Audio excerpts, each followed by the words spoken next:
السلام عليكم ورحمة الله تعالى وبركاته. مرحبا بكم بقناة لمسات جميلة. اليوم ان شاء الله غنشارك معكم طريقة كيف تحضير الفقاص باللوز. ما كيتشققش لكم، كيجي مخرج وكيجي زوين. كنحتاجو على بركة الله بالمقادير.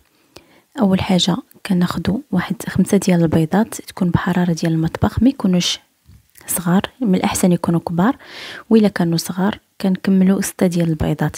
كنحتاج كاس ديال العنبة كبير ديال السكر سنيده، كاس ديال العنبه ديال اللوز، 4 كاس ديال العنبه ديال المزهر، وغنحتاج 2 معالق كبار ديال الزنجلان، وغنحتاج معلقه كبيره مخلطه بين النافع وحبه حلاوه، واحد راس ملعقه ديال الملح، واحد ساشي ديال الخميره ديال الحلويات من فئه 8 غرام، وساشي ديال الفاني. كندير في الخلاط كهربائي البيض وسنيده، وكنضيف كاس ديال العنبه ديال الزيت.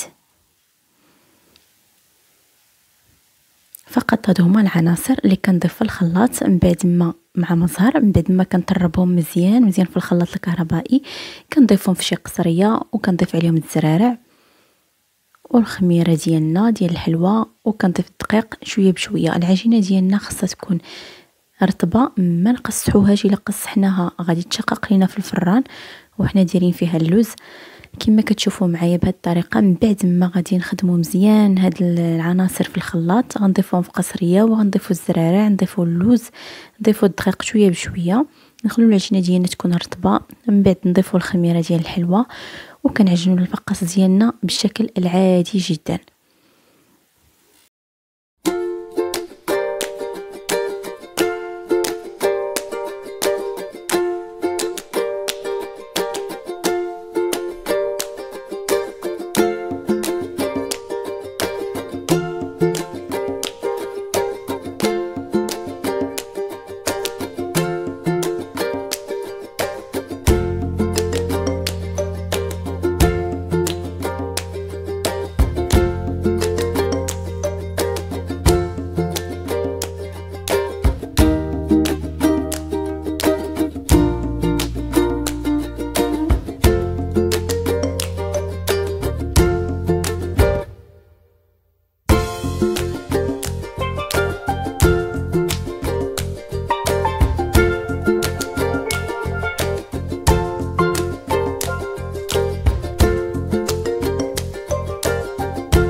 بعد ما كنحربلو الفقاص ديالنا بهذا الشكل هذا، كندهنوه لاطات وكنحطوه كندهنوه بالبيض وشويه ديال الحليب وقطيره ديال الخل.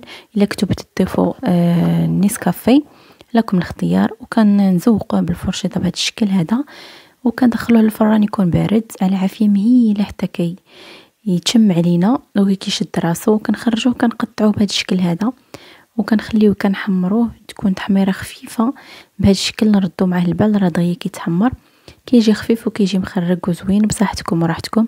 كنتمنى لنا الاعجاب ديالكم، ما تنساوش تجربوا الوصفه وتدخلوا لي التعليق ديالكم، واللي ما مشتركش في القناه يشترك. الى الملتقى مع فيديوهات قادمه ان شاء الله.